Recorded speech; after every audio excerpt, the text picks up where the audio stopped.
Muy buenas tardes, ¿cómo están? Mi nombre es el doctor Jaime Yáñez. Es un gusto estar aquí. Agradezco ante todo la invitación de la Universidad Nacional Mayor de San Marcos a este primer ciclo de conferencias en ciencia y tecnología de alimentos. Es un placer estar aquí. Agradezco mucho a la señorita Geraldine, que fue la que me contactó para esta invitación. Y bueno, eh, vamos a hablar hoy día de un tema muy importante. Voy a poner más pequeña mi pantalla del video para que puedan verme. Eh, entonces, el tema que vamos a hablar hoy día es la nanotecnología y su aplicación en alimentos. Como bien les dije, primero voy a empezar dando una pequeña introducción de quién soy. Como bien lo dije, yo soy el doctor Jaime Yáñez, soy doctor en farmacología y toxicología, con enfoque en farmacocinética por la Universidad Estatal de Washington, aquí en los Estados Unidos. Soy científico y toxicólogo de los alimentos, con una superespecialización en química por la Universidad de Idaho, y también en los Estados Unidos. Yo soy peruano de nacimiento, entonces vine aquí hace bastantes años a estudiar. Actualmente resido en New Jersey, en los Estados Unidos. Cuento con más de 10 años de experiencia profesional en el ámbito público y privado. He liderado diferentes proyectos, en este caso de planificación, ejecución, monitoreo, supervisión y evaluación de proyectos nacionales e internacionales en todo lo que es investigación y desarrollo de fármacos, de compuestos nutricionales, nutracéuticos y superalimentos. Me he desempeñado como consultor internacional y asesor internacional en farmacología, farmacocinética, salud pública para diferentes instituciones, tanto en Estados Unidos como el Organic Center, la Asociación Peruana de Consumidores y Usuarios, ASPEC, la Red Peruana de Alimentación y Nutrición, la RPAN, y cuento con experiencia en desarrollo de fármacos, en nutrición automolecular, manejo de peso, gestión pública y manejo de negocios internacionales. Soy profesor asociado de diferentes instituciones, como por ejemplo el TEC de Monterrey, la Universidad Internacional Iberoamericana, la UNINI, y la Universidad Nacional de San Agustín en Arequipa. Soy asesor de tesis de diferentes, tanto de bachillerato, maestría y doctorado, de diferentes estudiantes, tanto en España como en Perú. Tengo más de 60 publicaciones científicas, incluyendo un libro, en el cual hablo de farmacología, productos bioactivos y efectos sobre la salud. Conferencista internacional con más de 100 resúmenes científicos presentados en más de 10 países. Soy editor y revisor científico de más de 30 revistas científicas. Me he desempeñado como científico senior y principal de diferentes empresas farmacéuticas aquí en los Estados Unidos, como Schering-Plough, Merck, Alcon, Novartis, y actualmente cumplo la función de científico principal de la división veterinaria de Merrill, de Sanofi, que se llama Merrill. Soy también presidente de la Cámara de Comercio Peruana-Americana de New Jersey, Nueva York. Soy CEO y presidente de diversas empresas de nutrición, trading internacional e implementación de tecnología en universidad. Soy investigador con CITEC, como pueden ver, y es realmente un placer estar con ustedes. Pero empezamos a hablar del tema de hoy día. El tema de hoy día, la agenda, vamos a empezar primero a hablar un poco de introducción sobre qué es la nanotecnología, luego específicamente cómo funciona la nanotecnología en el sector de los alimentos, un poco de las nanoestructuras que existen naturalmente, nanoestructuras producidas a través de procesamiento, cómo se diseñan nanoalimentos, un poco de la situación del mercado actual y ejemplos de nanotecnología aplicada a alimentos, cuáles son los nanoalimentos en desarrollo, qué opina el público, cuáles son los posibles riesgos y cuáles son las legislaciones. En los últimos 3 puntos he tratado de limitar un poco la información debido a que el tiempo que tenemos, ¿no? Que es de 1 hora. Y al final las conclusiones. Algo que les quiero decir es que las tildes no están presentes por limitación en el teclado, porque tengo teclado en inglés, no es que me he olvidado del español. Entonces, empezamos con la introducción. Para empezar, el tema de los nanoalimentos no es un tema nuevo. Esta es una publicación que saqué junto a la señorita nutricionista Sandra Jarrín Mote, allá en Lima, en la revista de ASPEC. Esta es una publicación del año 2008. Es decir, que este tema ya está en nuestras mesas, el tema de los nanoalimentos, desde hace muchos años. Y ya se habló en el Perú, pero lamentablemente no tuvo mucho impacto. Y me da gusto que ahora sí esté empezando a tener impacto y acogida en el Perú. Pero para continuar, ¿qué es la nanotecnología? La nanotecnología es el campo de las ciencias aplicadas, es el campo de las ciencias aplicadas al control y manipulación de la materia a una escala menor de 1 micrómetro, es decir, a nivel de átomos y moléculas, en este caso nanomateriales. Lo más habitual es que tal manipulación se produzca en un rango de 1 a 100 nanómetros. Ahora, nano es un prefijo griego que indica una medida, no un objeto. De manera que la tecnología se caracteriza por ser un campo especialmente multidisciplinar y que está relacionado con la escala de la materia y cómo es que se trabaja con esa materia a esas escalas. Otra un poco de definiciones de cómo se define la nanotecnología, en este caso por el National Nanotechnology Initiative, que en el 2007 aquí en los Estados Unidos le dio una definición oficial, que la nanotecnología es la comprensión y el control de la materia en dimensiones de 1 a 100 nanómetros, donde fenómenos únicos permiten aplicaciones novedosas. La ciencia, la ingeniería y la tecnología de la nanoescala contiene visualización, medición, modelamiento y manipulación de la materia en esta escala. Es decir, cómo la vemos, cómo la medimos, cómo utilizamos para obtener parámetros en base a modelamiento y cómo es que se manipula esta materia en esta escala. El tema de la nanoescala siempre es importante saber qué tamaño estamos hablando. Por ejemplo, la Tierra tiene 12.756 kilómetros de diámetro, es decir, 1.27 por 10 a la 7 metros. En este caso, una pelota de fútbol, que creo que todas las conocemos, tiene 22 centímetros de diámetro, es decir, 0.22 metros. Una pelota de fútbol es 10 millones de veces más pequeña que la Tierra. Eso lo podemos visualizar. Pero ¿cuán pequeño es un nanomaterial? En este caso podemos ver un fulereno de C60 que tiene un diámetro de 0.7 nanómetros, es decir, 0.7 por 10 a la menos 9 metros. Ese fulereno C60 es 1 billón de veces más pequeño que una pelota de fútbol. Entonces ya pueden ver la escala en la cual estamos hablando. Partículas súper pequeñas. Un poco de la nanotecnología. Por ejemplo, la nanotecnología existe. Tenemos organismos y tenemos estructuras biológicas que existen naturalmente que tienen un tamaño bastante pequeño. Por ejemplo, podemos ver una hormiga que tiene 5 milímetros. Podemos ver, por ejemplo, aquí un cabello humano que tiene 60, 120 micrómetros de ancho. Podemos ver células rojas que tienen 2 a 5 micrómetros. Podemos ver, por ejemplo, la ATP sintasa, podemos ver el ADN que tiene de 2 a 12 nanómetros de diámetro. Todas estas son estructuras en las escalas nano que existen naturalmente. Y aquí podemos ver diferentes cosas que existen, mejor dicho, que han sido hechas por el hombre. Podemos ver la cabeza de un alfiler, podemos ver estructuras nanomecánicas y podemos ver tubos, por ejemplo, de electrodos de nanotubos, ¿no? Vamos a entrar un poco más en detalle sobre estas cosas. La nanotecnología en el sector de los alimentos, pues justamente lo que nos atrae acá. El tema de los nanoalimentos, se ha hablado mucho de qué se puede hacer con los nanoalimentos. Se ha planteado, por ejemplo, que con los nanoalimentos se puede comer un helado que tenga la misma cantidad de grasa que una zanahoria, por ejemplo. O comer una hamburguesa que en vez de aumentar el colesterol lo reduzca.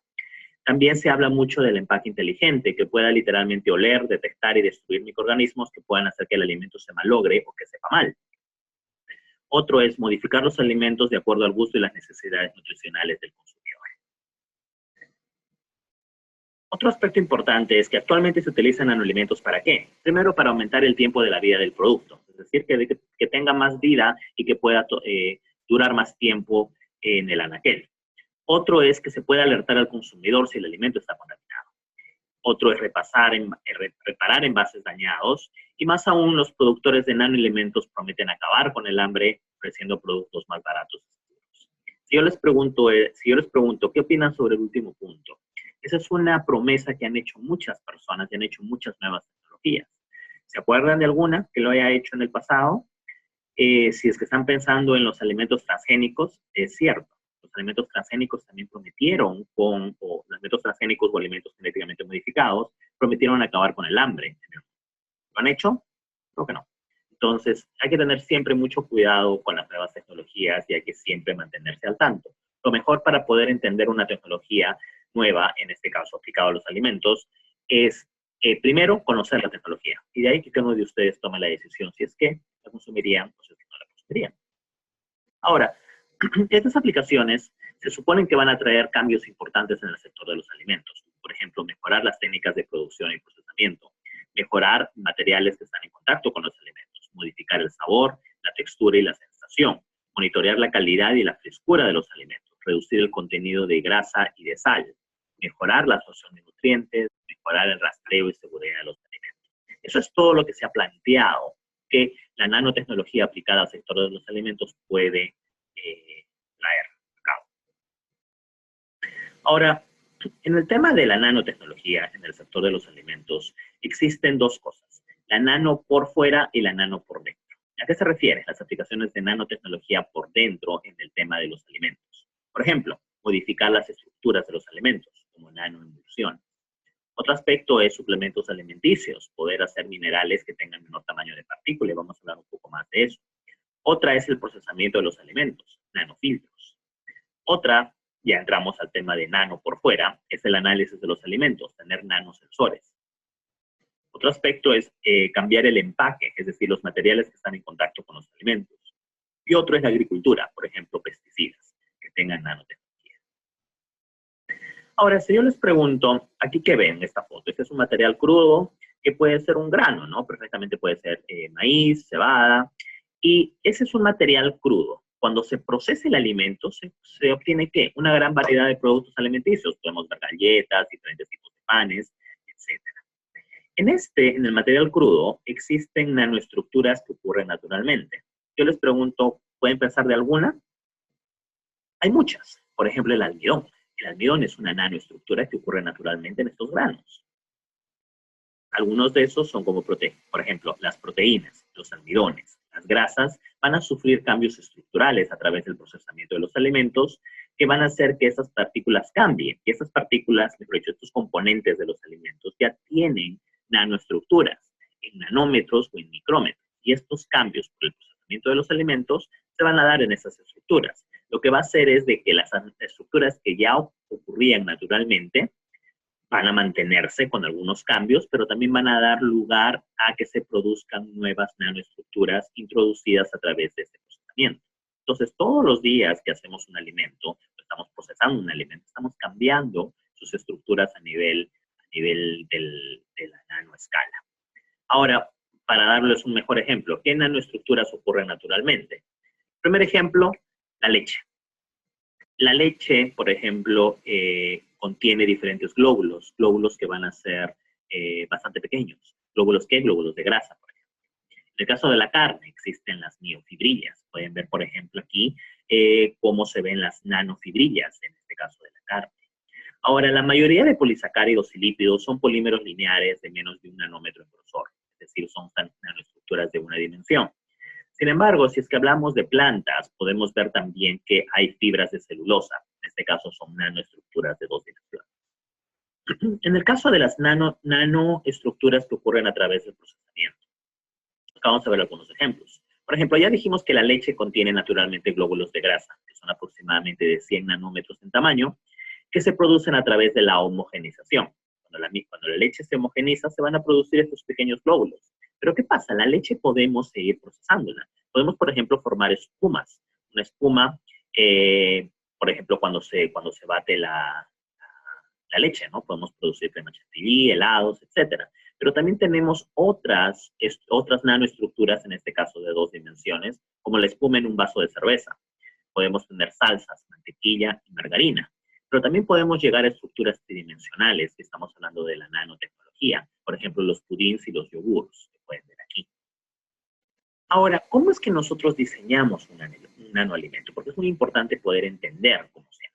Primero, hay que tener en cuenta cuáles son las estructuras alimenticias. En este caso, ¿qué le da a un alimento sus características especiales? Por ejemplo, ¿qué textura tiene? Obviamente la textura de una lechuga no es la misma textura de una hamburguesa. ¿Cuál es la consistencia? Queremos que sea consistente, que sea compacto, que no lo sea. ¿Cuál es la sensación en la boca? Queremos de que sea, digamos, de una sensación de frío, una sensación de calor. Otra es el tipo de sensación. Queremos que sea dulce, queremos que sea salado, que sea ácido. Y también cuál es su densidad de energía. El tema de densidad de energía se refiere mucho a que está muy relacionada con la sensación en la boca, pero se refiere específicamente a temperatura. Es decir, o también qué tipo de energía pueda darle. Por ejemplo, un Red Bull. Red Bull pues, tiene compuestos que sí van a acelerar el corazón y van a dar la apariencia que le está dando energía a una persona. Sin embargo, no está destinada para especialmente hacer eso, sino está especialmente diseñada para poder aumentar el flujo tipo sanguíneo, lo cual puede dar una mayor lucidez. No fueron diseñadas para la energía. Otro aspecto importante es, obviamente, un helado tiene que dar una sensación de frío. De caliente, una infusión da una sensación de calor, pero también está muy relacionada a cuántas calorías que sea bajo en grasa, alto en grasa, que tenga un alto índice glicémico, que tenga un bajo índice glicémico, etc. Entonces, ¿cuáles son los principios para crear un nanoalimento? Primero, hay que reestructurar el alimento a nivel atómico o molecular, dejando que los alimentos sean tan deliciosos, frescos y seguros como los queramos usar. Ahora, nosotros también tenemos que tener en cuenta que al producir diferentes nanoestructuras, pues el objetivo es primero mejorar la seguridad alimentaria, realzar la nutrición y el sabor de los alimentos, pero sobre todo abaratar costos. Sin embargo, después de la controversia de los alimentos genéticamente modificados o los transgénicos, pues los nanoalimentos indican que van a ser el siguiente campo de batalla en el aspecto de seguridad y regulación en todo el mundo. Cuando se hablan ya de transgénicos, pues la mayoría de personas tienen una opinión negativa al respecto. Entonces, ahorita ya se están haciendo muchos estudios para determinar cuál va a ser la posición sobre los nanoalimentos. Otro aspecto importante es, me imagino que aquí algunos de ustedes habrán probado el reemplazo de carne, es decir, la carne vegetal. Justamente aquí podemos ver aquí en la primera figura, acá podemos ver en las fibras verdes con los glóbulos rojos. Esta es una microscopía electrónica de una fibra de carne. Entonces podemos ver cómo se ven las fibras. Esos glóbulos rojos son glóbulos de grasa. Y aquí en la foto en blanco y negro podemos ver el mismo tipo de fotografía con electrónica, una microscopía electrónica, y podemos ver aquí la composición o la fibra de un reemplazo de proteína. En este caso está hecho a base de caseinato de calcio y de grasa. ¿Por qué? Porque el caseinato de calcio pueden ver aquí que forman ese tipo de fibras muy similares a la estructura de la carne. Y podemos ver que también, bueno, la grasa no se podía reemplazar con algo más, sino que pusieron grasa. Y es así como el reemplazo de carne realmente tiene esa textura de carne. El sabor es obviamente diferente, pero da la sensación en la boca que uno está comiendo carne. No sé si la han probado. ¿No? Se la recomiendo probar, yo la probé y realmente parece carne. Luego, si yo les pregunto, ¿cómo se diseña una mayonesa baja en grasa? Muchas personas dicen, bueno, simplemente se remueve la grasa. Pero no es tan sencillo. Hay un proceso que involucra justamente micelas que están relacionadas a la nanotecnología.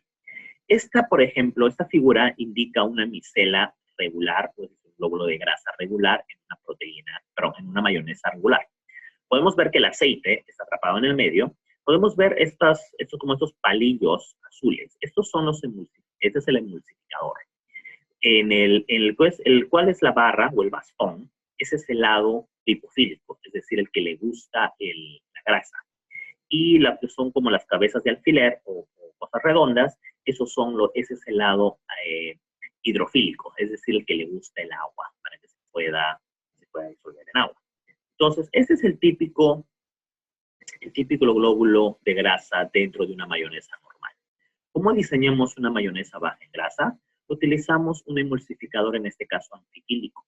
¿Qué significa anfifílico? Que va a tener dos términos. Va a tener terminación liposoluble y terminación hidrosoluble. Y aquí podemos ver, aquí en el emulsificador podemos ver las cabezas, en este caso es el lado hidrofílico, los bastones, el lado lipofílico, vemos el aceite, pero vemos también que ahora ya tiene otro lado, en el cual contiene el lado lipofílico en el medio y el lado hidrofílico en las afueras. De tal forma que este glóbulo de grasa del mismo tamaño ya no es 100% grasa, sino que en el medio también está atrapando agua. De tal forma que tiene una menor cantidad de grasa y es así como se diseña la mayonesa baja en grasa. Entonces, es utilizando principios de nanotecnología también. Ahora, ¿cuál es la situación en el mercado? Pues, es muy importante saber de qué estamos hablando. Como bien les dije, la nanotecnología no es algo nuevo. Quizás es algo nuevo de lo que se está recién hablando en el Perú, pero ya existe y otros países ya han estado tomando acciones sobre eso. En el mercado europeo sabemos que la Comunidad Europea es mucho más estricta al tema de regulación que los Estados Unidos. Entonces, esta información es del 2008, no se puede encontrar información más actualizada, pero lo que sí se sabe es que hasta ahora hay mucha reserva en el mercado europeo. Virtualmente todas las aplicaciones de nanotecnología en alimentos y empaque de los alimentos se encuentran fuera de la Unión Europea. Los que están tomando el liderazgo en el aspecto de nanotecnología justamente aplicada a los alimentos son principalmente Estados Unidos, Australia, Nueva Zelanda, Corea del Sur, Taiwán, China e Israel. Pero la situación en el mercado no está completamente clara. Por ejemplo, en el 2013 no existen registros en Francia de ningún nanoalimento, ni tampoco en Bélgica hasta 2014. Y hasta diciembre del 2014 no hay requerimiento para el etiquetado de nanoalimentos en la Comunidad Europea. Sin embargo, la presencia de nanomateriales no se puede establecer claramente en muchos productos. ¿Cómo sabemos que hay un nanomaterial en un alimento? Es algo que no se puede ver, es algo que no se puede distinguir. Entonces, no está muy claro si es que ya existen nanomateriales en estos productos o no. Ahora, nanoalimentos en el mercado, pues hay muchos. Por ejemplo, en el ámbito de la agricultura, el procesamiento de los alimentos, el empaque de los alimentos y los suplementos. En el tema de la agricultura, ya existen moléculas de detección que pueden determinar la presencia de enzimas e interacciones de sustratos. Existen nanocápsulas que van a poder hacer una entrega sostenida de pesticidas, fertilizantes y otros agroquímicos de una manera más efectiva. Otra es poder también hacer una entrega de hormonas de crecimiento para el ganado. Otro aspecto son nanosensores, nanochips, que pueden detectar patógenos, que pueden detectar las condiciones del suelo para determinar si es que es el momento adecuado para sembrar o para cosechar. Y otro aspecto también importante son las nanocápsulas para poder hacer entrega de vacunas. En el tema del procesamiento de los alimentos, existen nanocápsulas que pueden mejorar la biodisponibilidad de nutracéuticos, como por ejemplo aceites de cocina. Otro es que existen mejoradores de sabor que están encapsulados. Otros son nanotubos y nanopartículas que pueden crear agentes para aumentar la viscosidad. Otro aspecto importante es también las nanoemulsiones para poder mejorar la dispersión de nutrientes. En el tema del empaque de alimentos, existen en la actualidad anticuerpos que están adheridos a nanopartículas fluorescentes para poder determinar químicos o patógenos relacionados a enfermedades alimenticias. Existen nanosensores biodegradables para temperatura, humedad y monitoreo de tiempo. Existen también, por ejemplo, nanosensores electroquímicos que pueden detectar el etileno, y eso justamente para el estado de maduración en frutas y vegetales. Podemos también tener superficies que están recubiertas por recubrimientos antibacterianos y antihongos, como por ejemplo la plata, el magnesio y el zinc, que vamos a ver de eso un poco después.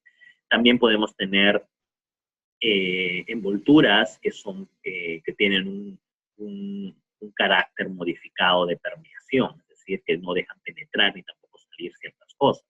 En el tema de suplementos existen nanopolvos que se utilizan muchísimo, sobre todo en la industria cosmética.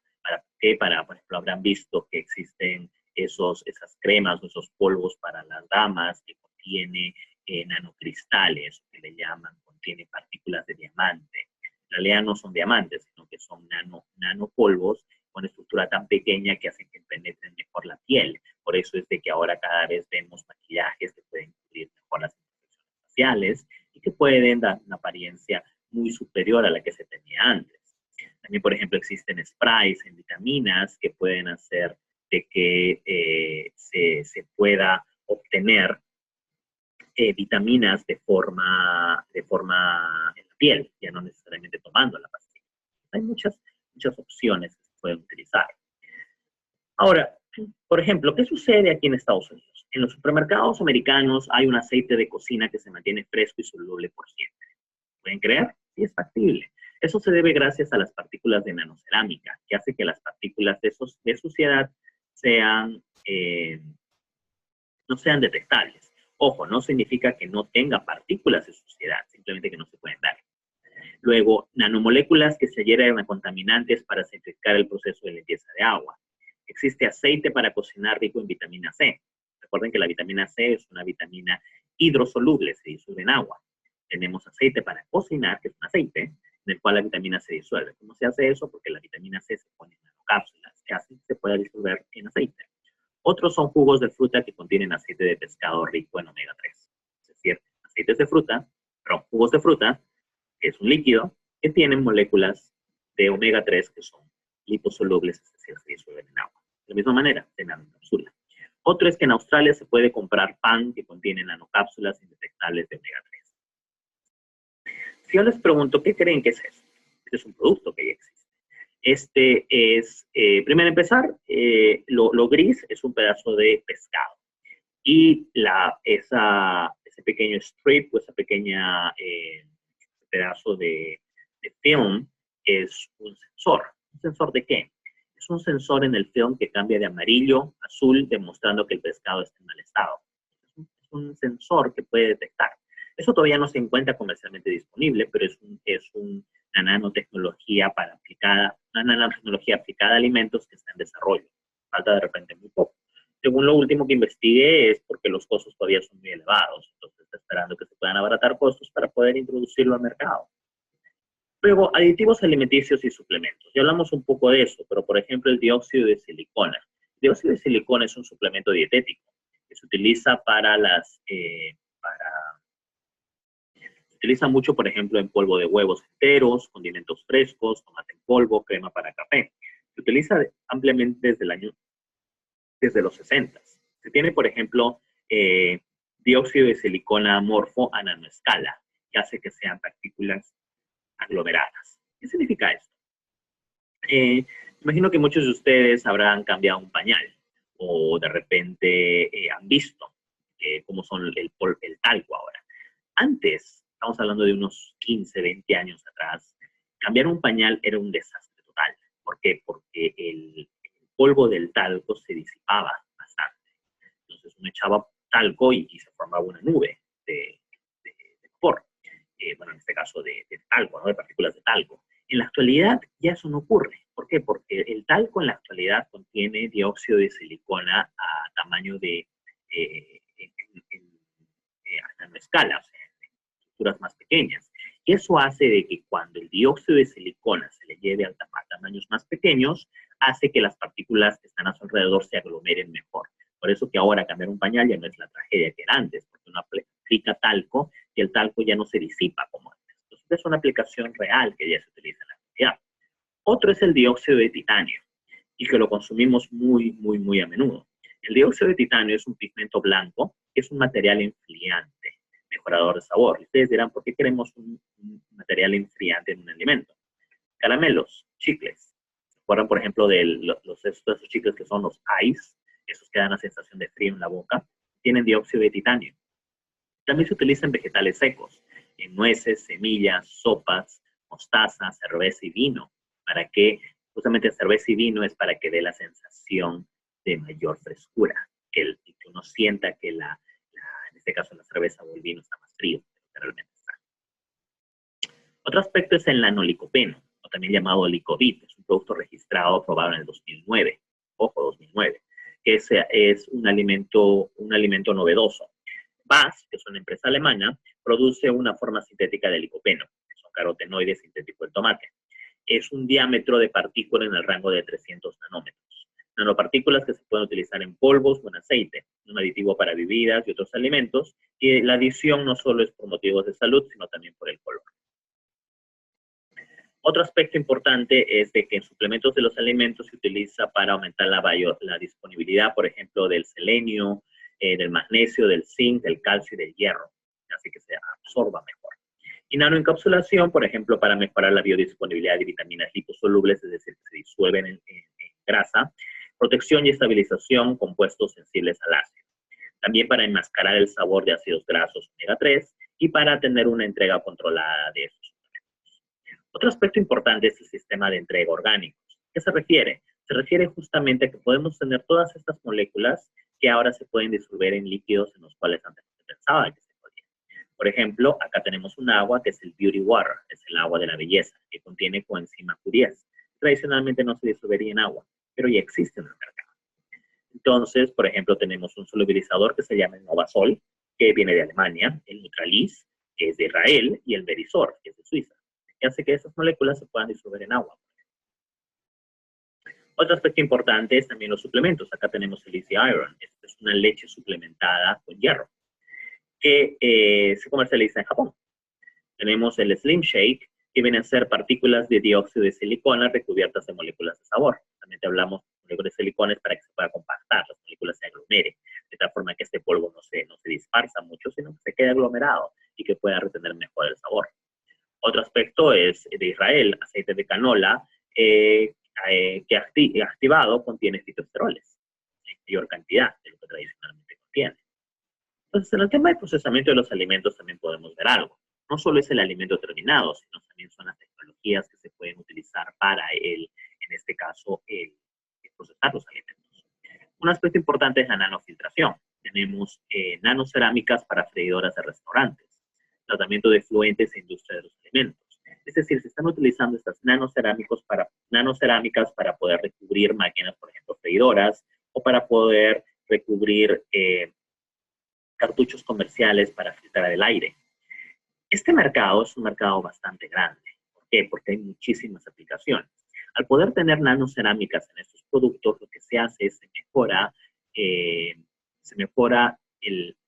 se hace de que menos partículas se puedan adherir a esas freidoras, es decir, que se limpien más sencillo. Podemos hacer también de que se pueda tener mejores filtraciones. ¿Por qué? Porque al tener un nanofiltro se puede filtrar moléculas más pequeñas que antes podían pasar por un filtro normal.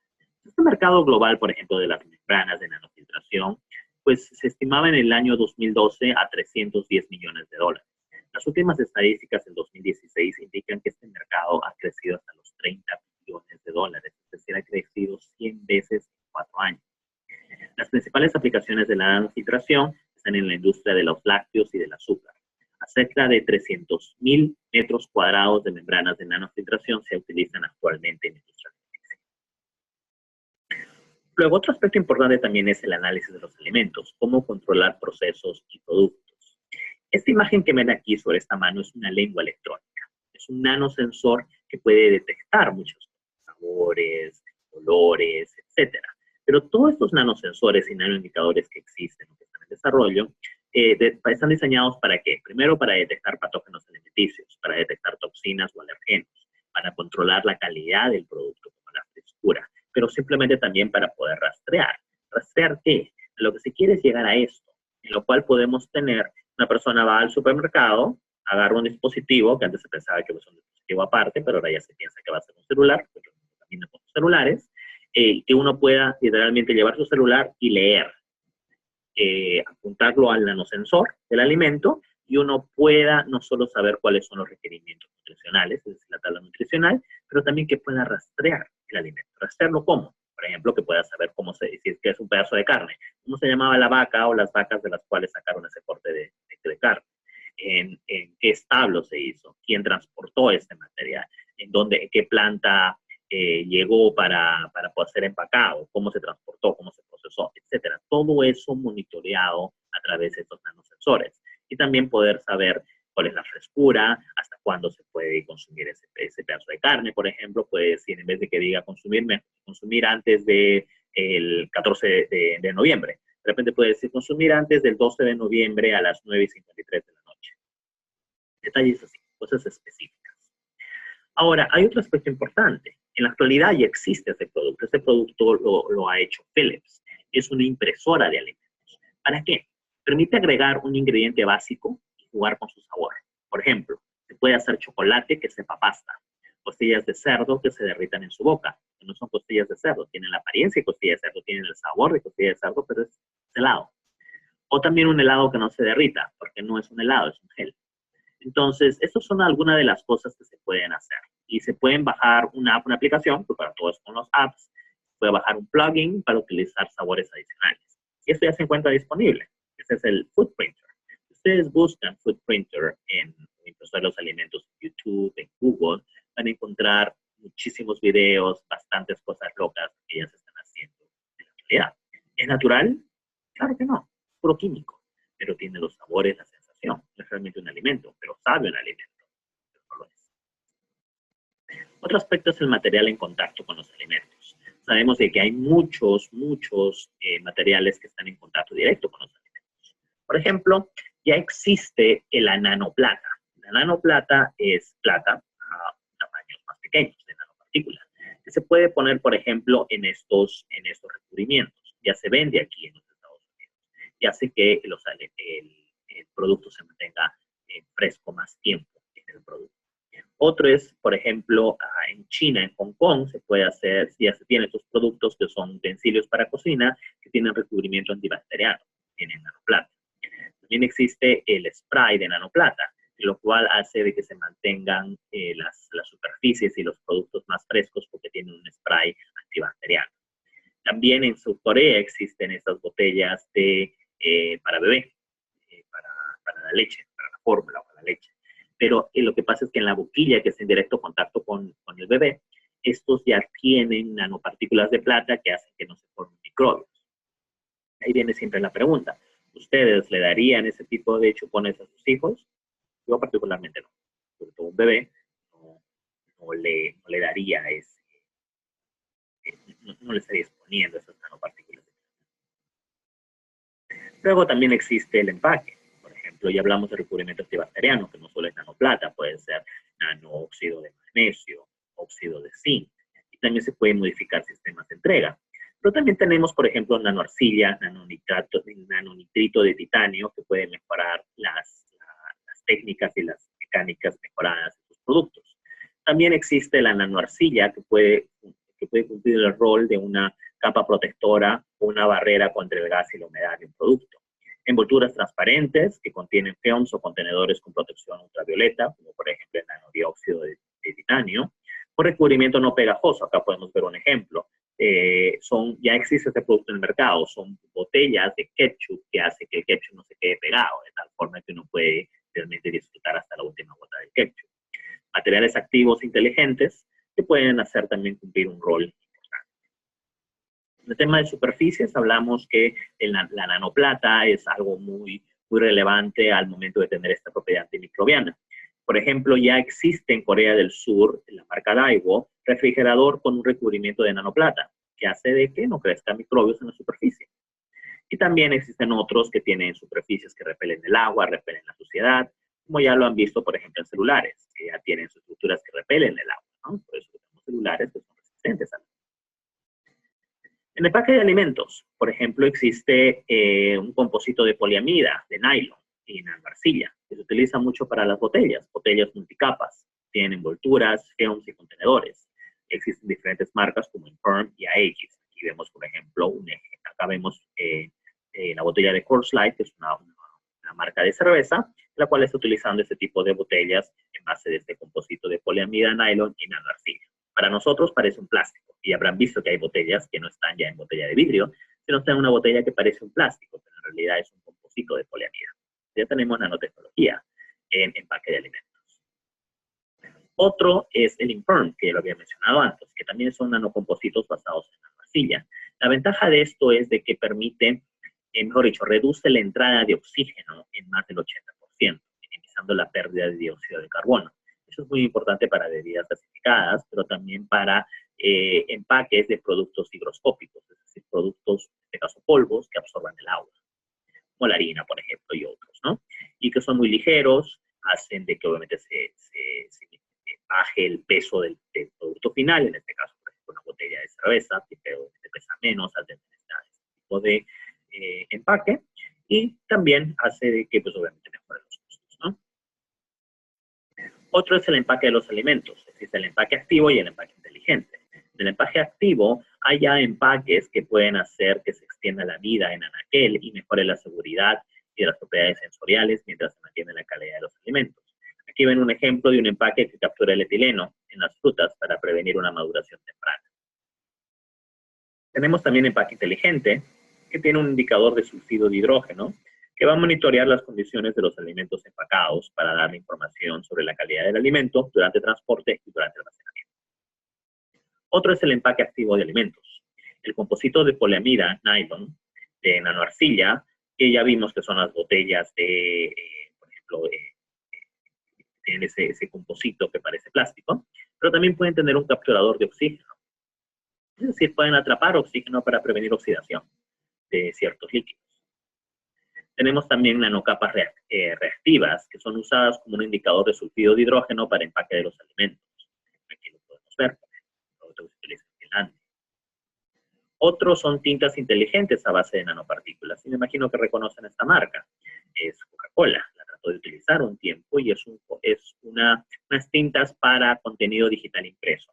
Realmente todavía es una tecnología un poco cara que todavía no se ha expandido completamente, pero básicamente es poder tener una etiqueta que vaya cambiando, que pueda ser puede ser primero uno que tenga un contenido digital impreso, otro que se pueda ir cambiando ese contenido digital impreso. Lo que se quiere llegar, por ejemplo, es de que estas botellas o el anaquel pueda tener una cámara, como la que tienen los celulares, pueda detectar la presencia de una persona a través de la lectura de retina, como ya lo hacen muchos celulares, y pueda aparecer un mensaje de buenos días, o cómprame, o estoy en oferta, ¿no?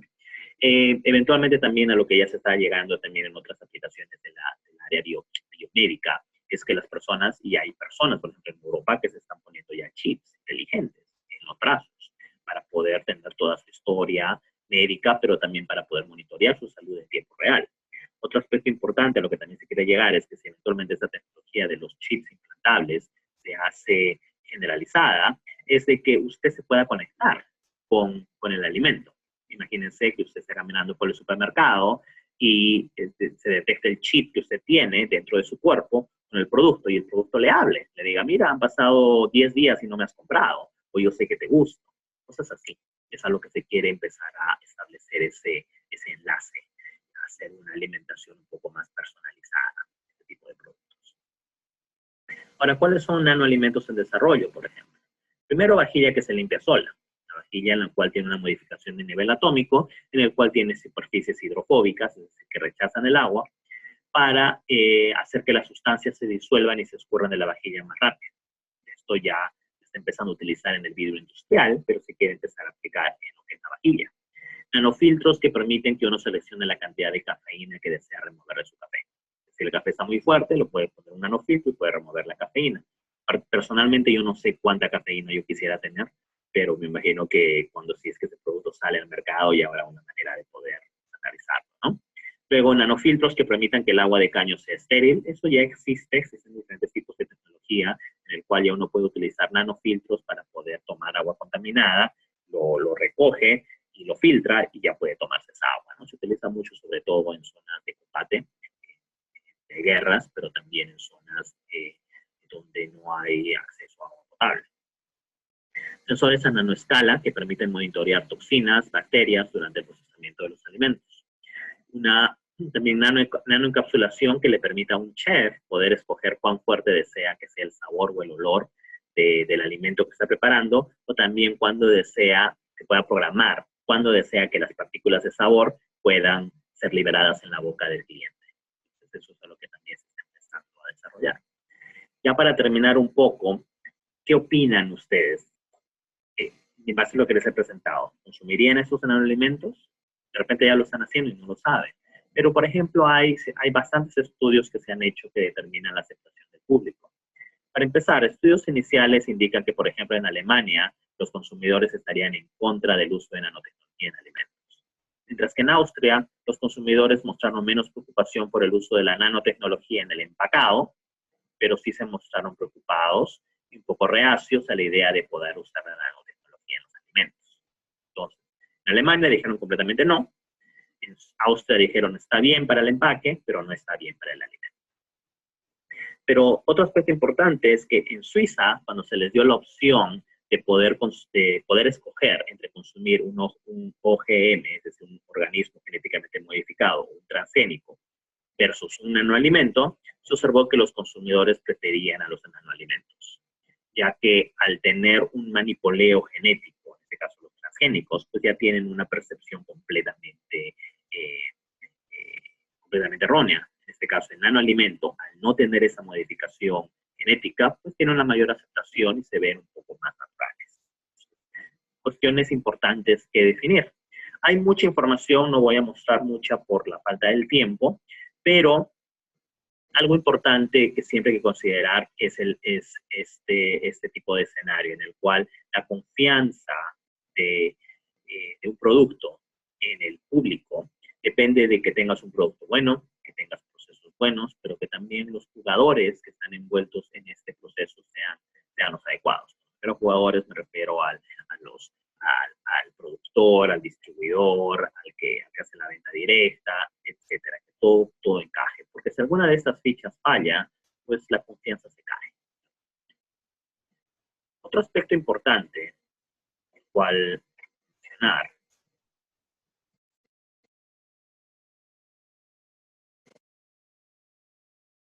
es también el aspecto de los posibles riesgos. Es muy importante poder entender. ¿Cuáles son los posibles riesgos de los nanoalimentos? Para empezar, los humanos y el medio ambiente están expuestos a nanomateriales en diferentes etapas del ciclo de vida de un producto.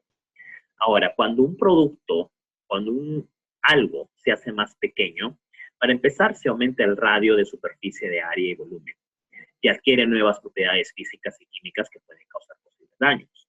Por ejemplo, les hablé mucho de la nanoplata, ¿verdad? Pero la plata es un mineral, es un metal que se cotiza en la bolsa de valores, es un metal precioso. ¿Por qué no utilizar otros minerales, otros metales más baratos, como por ejemplo el aluminio? Lo que sucede es que la nanoplata, hemos dicho, la plata la conocemos. Cuando hacemos nanoplata, adquiere propiedades antimicrobianas. El aluminio sabemos que es muy barato, pero cuando hacemos nanoaluminio, ¿qué creen que pasa? El nanoaluminio es un material muy reactivo y que en condiciones adecuadas puede ser explosivo. Entonces, ahí vemos un cambio significativo. Siempre hay que tener cuidado, hay que poder entender cómo es que se modifican estas estructuras y qué es lo que va a suceder.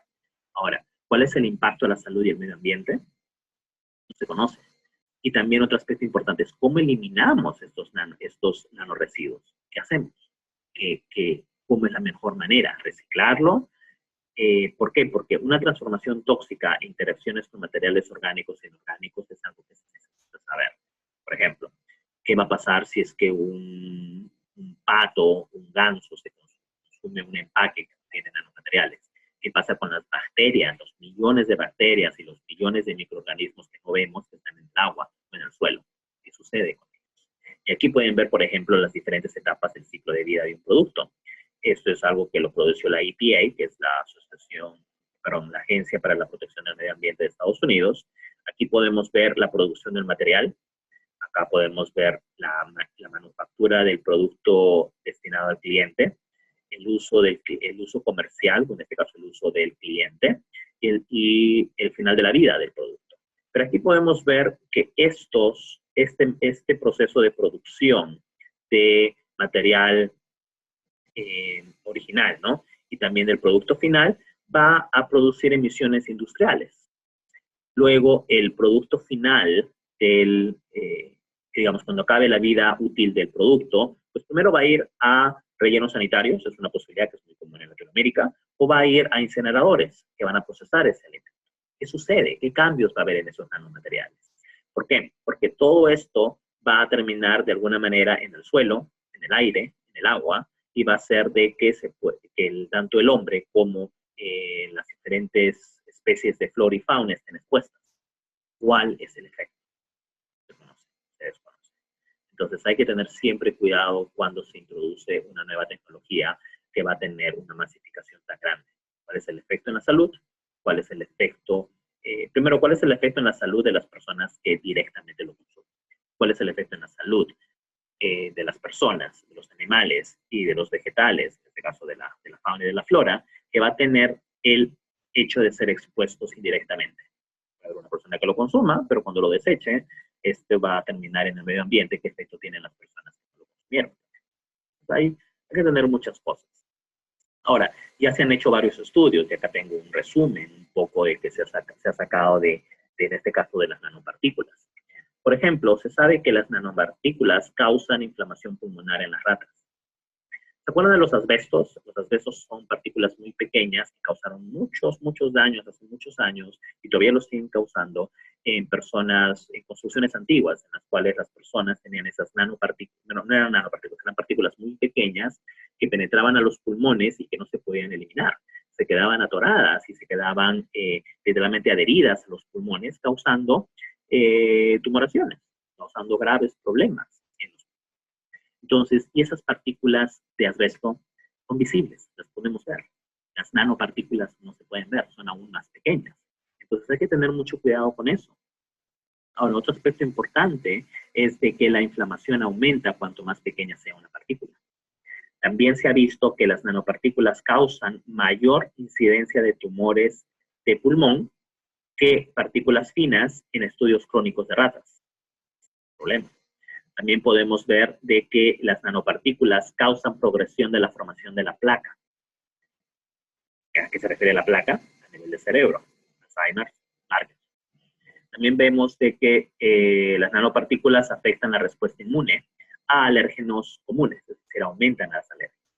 Las nanopartículas pueden tener acceso a la circulación sistémica después de ser inhaladas o instiladas, es decir, después de poder inhalar, aspirar una nanopartícula o de repente poder aplicarla en la superficie externa de la piel, puede tener absorción en la sangre. ¿Qué sucede ahí? Vienen las preguntas. Otras cosas que se ha visto es de que puede causar agregación de plaquetas, puede también aumentar de forma negativa la función cardíaca y la homeostasis vascular, es decir, la presión vascular, toda la salud del corazón. También puede afectar la función mitocondrial, también puede traslocar, de hecho puede, después que se aspira una nanopartícula, puede llegar al cerebro. ¿Eso incluye algún rol? Sí, incluye un rol muy importante. Si ustedes ven cuáles son las estadísticas de la incidencia, ¿quiénes tienen mayor cantidad de migrañas? ¿Los hombres o las mujeres? Mujeres. Entonces, y eso ha aumentado en los muchos años. Curiosamente, les dije que las nanopartículas o nanopolvos existen mucho en el maquillaje de las mujeres. Ya se ha visto en estudios que determina de que esos nanopolvos, esas nanopartículas, después de ser aspiradas, pueden llegar al cerebro. ¿Puede haber un vínculo? Probablemente. Entonces, hay que tener siempre mucho cuidado. Ya estamos expuestos a nanotecnología, porque efectos estamos viendo. Entonces, pueden ver ahí muchas cosas. También pueden ver que las nanopartículas afectan el tejido hepático. Es decir, en este caso el rolling viene a ser la regeneración del tejido hepático. Es decir, cuando tenemos un daño en nuestro hígado, ese daño puede durar un tiempo, pero se puede regenerar el tejido hepático a menos que no haya sido un daño muy continuo, muy crónico, que no sea un daño demasiado fuerte. Pero vemos que estas nanopartículas afectan ese tiempo de recuperación. Ya para terminar, legislación. No quiero entrar en mucho detalle porque en la legislación hay mucho, pero básicamente no existe etiquetado de nanoalimentos.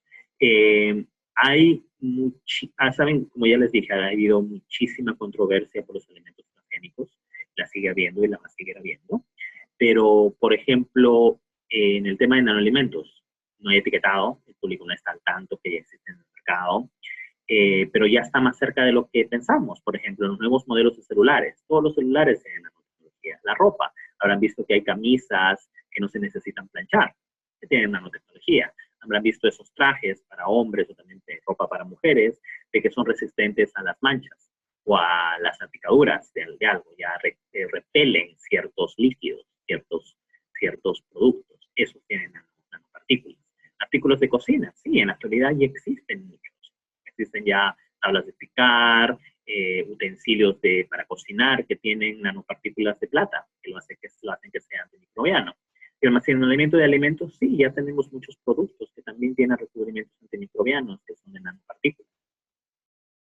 Luego, por eso es que es muy importante que se discute esta nueva tecnología a nivel del país. Entonces, agradezco que empecemos a tener estas conversaciones en el Perú para poder ver cómo se puede regular y que se le pueda brindar la misma atención que se le ha brindado a los alimentos genéticamente modificados. Hay que discutirlo y hay que verlo. Mi posición como científico es que yo siempre necesito ver la evidencia científica para poder tomar una posición.